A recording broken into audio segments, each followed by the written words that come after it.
Hello children, this is your teacher McEnroe, and today I'm going to teach you the class 9th lesson named Weathering the Storm in Ersama. Okay, so here I will be giving you the introduction followed by the summary as well as the explanation. So what you have to do is, kids, you have to open your book. You are having your book, I know that well. And the name of the book is Movement. Okay, look for the lesson name Weathering the Storm in Ersama and follow me while I'll be reading out the paragraph. Okay, I'm going to start with the introduction. The story gives an account of the storm that hit the coastal town of Ersama in Odisha. Ersama is the name of the place in Odisha. Let me just write it for you so that you will be able to know that actually what and which place I'm talking about. Ersama, this is the place in Odisha. Okay? The story gives an account of the storm that hit the coastal town of Ersama, okay, in Odisha state in the year 1999. A young boy, Prasant, faced the fury of the storm and reached his village. The details of how he worked hard to help the villagers overcome the devastation caused by the storm inspires us to have courage and a positive approach towards life. On 27 October 1999, 7 years after his mother's death, Prasant had gone to the block headquarters of Ersama, a small town in coastal Odisha, some 18 kilometers from his village, to spend the day with a friend. In the evening, a dark and menacing storm quickly gathered. Winds beat against the houses with a speed and fury that Prasant had never witnessed before. Heavy and incessant rain filled the darkness, and ancient trees were uprooted and crashed to the earth. The screams rent the air as people and houses were swiftly washed away. Here, let me just give you the meaning of those difficult words which I have actually read, and it's there on the screen, by the way. Menacing, M-E-N-A-C-I-N-G, and the meaning of that is dangerous and harmful. It's really dangerous. It's called menacing. Fury, extreme strength, or I would say angry, the anger of the typhoon or the cyclone or whatever. Okay, and incessant, I-N-C-E-S-S-A-N-T, the meaning of that is continuous. Okay, here it's clear right now to you. This is a true story of Prasant, a true story which had occurred in that place called Ersama in Odisha, the coastal town, okay, where dangerous, or I would say again a menacing cyclone hit that particular area. And how these people survived, we'll just come to know about that whenever we are going through. So the thing is that such scenarios are often, really pitiful, and of course it's really dangerous to see also sometimes. So why I'm going that far? Let me just give an example of tsunami. Most of you have heard about tsunami, right? The tidal waves which hit the Andaman Nicobar Islands and all the other part of ASEAN countries. Okay, that was in 2004, and I have witnessed it. It was seriously, I would say that was the end of my life or something like that. Okay, so such thing had happened in Ersama, and it's a true story, which is in the coastal town of Odisha, and it was a dangerous cyclone which was, devastating everything there in that particular place. So let's proceed. The angry waters swirled, the meaning of swirled is actually moved, into his friend's house neck deep. This was actually the depth of the water which, came along with the cyclone. The building was of brick and mortar. The meaning of mortar is mixture of lime, cement, sand and water used to construct buildings, and was strong enough to survive the devastation of the wind's velocity of 350 km per hour. But the cold terror of the family grew with the crashing of trees that had got uprooted and fallen on their house, sometime in the middle of the night, damaging its roof and walls. Prasant was a native of a village. It's in your book, kids. Please focus on your book right now as I'm reading out the paragraph. Prasant was a native of a village in the coastal state of Odisha. On 27 October 1999, he was on a visit to a friend in Ersama, which is a small town in Odisha and a block headquarters in Jagatpura district. His village was at a distance of 18 kilometers from Ersama. He had lost his mother 7 years ago. That day, a strong storm gathered in the evening. Furious wind accompanied by continuous rain lashed the place. Screams could be heard as trees got uprooted and destroyed the houses as they fell on them. The water flowed with gusts and swept away houses that came in its way. Okay, I hope that you must have understood. There was neck-deep water in his friend's house. The place where he came to stay, in his friend's house, it was neck-deep. This was the depth of the water. They could have died. As his house was a pakka house, it was able to resist the strong winds which blew at a speed of 350 kilometers per hour. That is havoc. I would say that is really dangerous then, okay? Because that was the speed of that wind. It's more than the speed of a bullet train, or I say an electric train, okay? His friend's family was terrorized because in the middle of the night, trees had fallen on the house, damaging the roof and walls of the building. Now the explanation. The great destruction wrought by the cyclone and the surge of the ocean continued for the next 36 hours, although wind speeds had reduced somewhat by the next morning. To escape the waters rising in the house, Prasant and his friend's family had taken refuge on the roof. Prasant will never forget his shock he experienced at his first glimpse of the devastation wrought by the super cyclone in the grey light of the early morning. The storm continued for the next 1.5 days, although the wind had slowed down. To escape the rising levels of water, Prasant, along with his friend and his family, took shelter on the roof of the house. As the day dawned, Prasant saw the destruction caused by the super cyclone. Yes, that was the entire scenario of that super cyclone which hit the coastal town of Odisha. And Prasant and his friends and the family of his friend, they were up there on the roof. Okay, since the water had devastated everything and it came to the house of his friend till the neck deep, the depth of a neck, it just came. So just because of that, they had to rush to the roof. A raging, deadly brown sheet of water covered everything as far as the eye could see. Only fractured cement houses still stood in a few places. Floated, that is the meaning of that, is swollen. Animal carcasses, the dead bodies of animals are called carcasses. And human corpses floated in every direction. Corpses means the dead body of human being. All round, even huge old trees had fallen.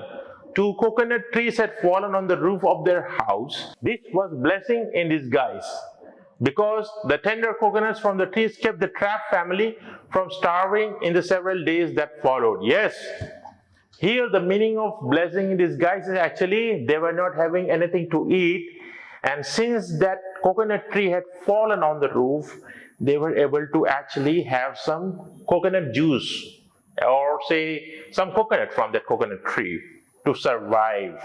Okay, so just because of that, they have said it a blessing in disguise. As far as Prasant could see, he saw a cover of muddy brown water. There were the remains of shattered houses surrounded by the water. Dead bodies of animals and human beings floated in the water. Huge trees had fallen and were floating around. 2 coconut trees had fallen on the roof of their houses. Initially, they thought that the trees had damaged the roof and walls of the house, but later they realized that this proved to be beneficial for them. Yes, as they were trapped in the house, they ate the raw coconuts from these trees and saved themselves from dying due to starvation, due to hunger. For the next 2 days, Prasant sat huddled. The meaning of huddle is to gather in a group with his friend's family in the open on the rooftop. They froze in the cold and incessant rain that I've told you already. The meaning of incessant is continuous rain. The red water washed away Prasant's tears. The only thought that flashed through his mind was whether his family had survived the fury of the super cyclone. Was he to be bereaved? Bereaved, the meaning of bereaved is to have lost a family member or a friend to death once. Okay? So, since he has already lost his mother 7 years ago, okay, and now he's thinking that his family who are left there, are they still there or not? Or is he going to be bereaved again? Which means, is he going to cry again? Just recently he has lost his mother and now I'm going to lose my entire family members. So that confusion was going on in his mind. Okay. They spent the next 2 days on the rooftop. Everyone was so scared that they sat together in a group. It was very cold and the continuous rain washed away Prasant's tears. He was worried about his family members. Maybe he could have lost another family members and would be in grief over the loss of a loved one once again. This thought worried Prasant a lot. Okay, just because of that, Prasant was really worried. He equipped himself with a long sturdy stick and then started on his 18-kilometer expedition back to his village through the swollen flood waters. It was a journey he would never forget. Yes, in order to find his family, whether his family members are still safe or not, he had to walk all the way from Ersama to his place. And that too 18 kilometers far away from the place where he has to go right now. It was a journey he would never forget. He constantly had to use his stick to locate the road, to determine where the water was most shallow. At places it was waist deep and progress was slow. At several points he lost the road and had to swim. After some distance, he was relieved to find 2 friends of his uncle who were also returning to their village. They decided to move ahead together. So they decided to move ahead together. He was relieved when he saw the 2 friends of his family members. With the help of a long stick, see, this is the explanation right now as I have finished reading the paragraph. I hope that you have also followed me while I was reading the paragraph. Okay, this is the explanation of the paragraph right now. With the help of a long stick, Prasant started the 18-kilometer long journey back home. As he passed through the flood water, the journey got inscribed in his mind forever. He had to use the stick to guide him and find the path where the water was shallower. At some places the water was waist deep and his pace slowed down. At some places he lost the track of the road and had to swim to save himself from drowning. After some time he was relieved as he got the company of 2 friends who, along with their uncle, were returning to their village. All of them proceeded together. As they waded through the waters, the scenes they witnessed grew more and more macabre. Okay, they had to push away many human bodies, men, women, children, and carcasses of dogs, goats, and cattle that the current swept against them as they moved ahead. In every village that they passed, They could barely see a house standing. Prasant now wept out loud and long. He was sure that his family could not have survived this catastrophe. Catastrophe means the super cyclone or the disaster which had happened just recently. And that was the super cyclone that I told you, right? That hit the entire Odisha coastal town. So Prasant was crying and weeping aloud because he was thinking that he must have lost his family members, and recently he has lost his mother. As the group proceeded, they got to see horrible scenes. They had to push dead bodies of human beings and animals which were being swept around with the current of the water. As they crossed villages, not even a single house was seen. As Prasant's fear grew, he wept loudly. He was sure that his family members would not have survived the disaster. Eventually, Prasant reached his village, Kalikuda. His heart went cold. Where their home once stood, there were only remnants. Remnants means small remaining quantities of the house. Some of the belongings were caught, mangled and twisted in the branches of trees just visible above the dark waters. Young Prasant decided to go to the Red Cross shelter to look for his family. When he reached, actually, he was not alone. He was along with the uncle, or I would say the friends of that family, the family of Prasant, I would say. Okay, and now when they reached over there, they just didn't see the house. They just saw some leftover of that house. Some portion of that house were left there because of the super cyclone. Now again he was weeping. He was thinking, my God, what had happened to my family members? Are they still there or they're all gone? So they just went to the Red Cross shelter which is nearby just to look for the family, whether they are there or not. When Prasant reached his village, see, this is the explanation of that paragraph. When Prasant reached his village, Kalikuda, that is the name of the village, he became numb on seeing the remains of his house. Their belongings were scattered in the water and some things hung on the branches of the trees. Just above the flood water, he decided to look for his family at the shelter set up by the Red Cross Society. Among the first people he saw in the crowd was his maternal grandmother. Weak with hunger, she rushed to him, her hands outstretched, her eyes brimming. It was a miracle that had long given him up for dead.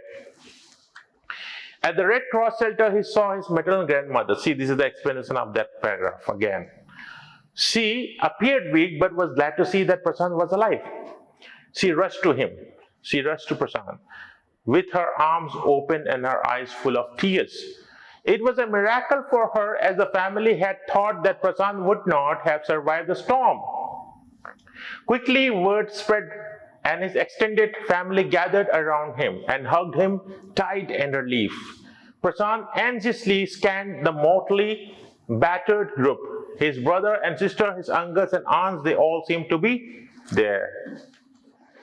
As Prasant's extended family came to know that he had come, they gathered around him and hugged him in relief. Prasant saw that everyone was worried and injured. He met his siblings, uncles and aunts, but the next morning, as he took in the desperate situation in the shelter, he decided to get a grip over himself. He sensed a deadly grief setting upon the 2,500 strong crowd in the shelter. 86 lives were lost in the village. All the 96 houses had been washed away. It was their 4th day at the shelter. So far, they had survived on green coconuts, but there were too few to go around. Such a tumult, that is the meaning of that, uproar of a disorderly crowd force of people. The next morning, Prasant realized that he had to get over his emotions and take charge of the situation. The huge crowd of around 2,500 people in the shelter was full of sadness, as they had lost everything in the storm. 86 people had been killed by the super cyclone. They had been at the shelter for the last 4 days. They had been eating raw coconuts, but now these were insufficient for the large number of people. Just imagine that entire scenario, how that could be. Those people who were not having anything to eat as everything were destroyed and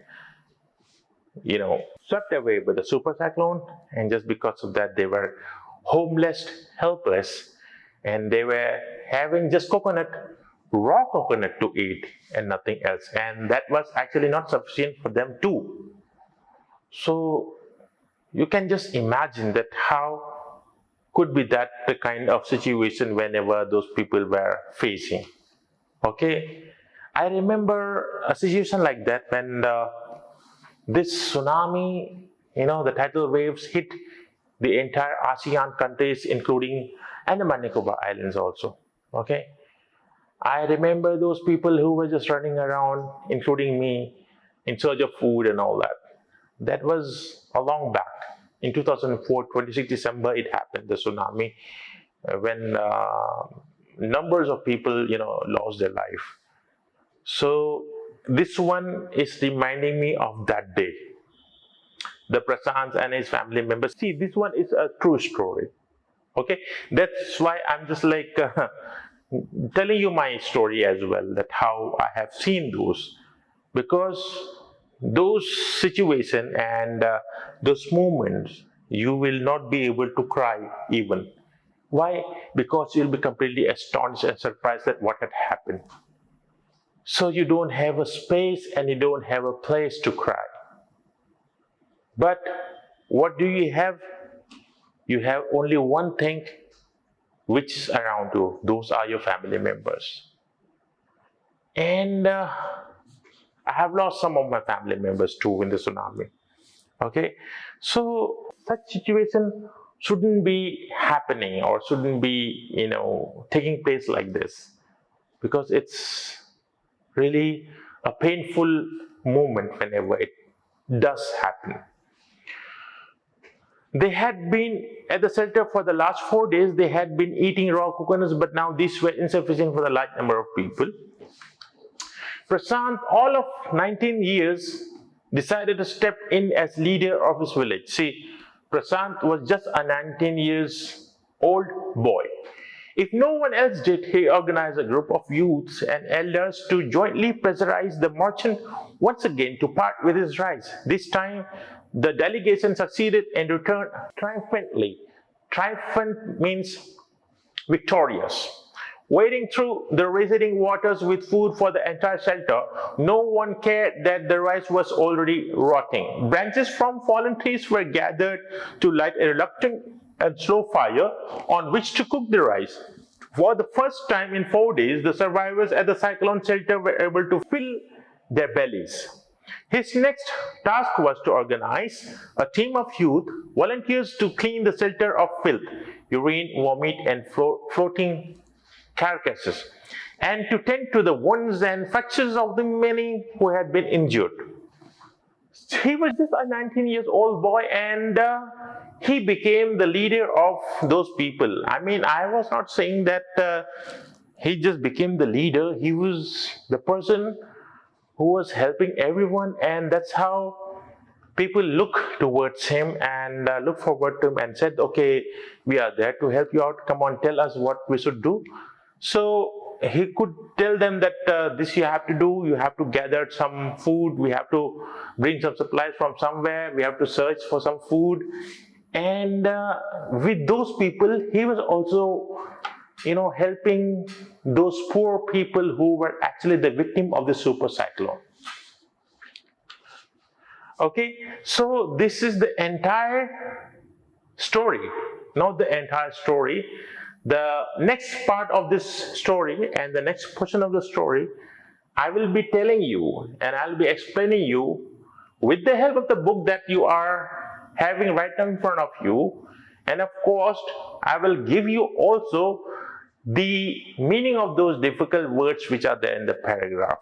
Okay, this one is a true story, and definitely you are going to think that what must have happened and how Prasant must have led those people and how he helped those people.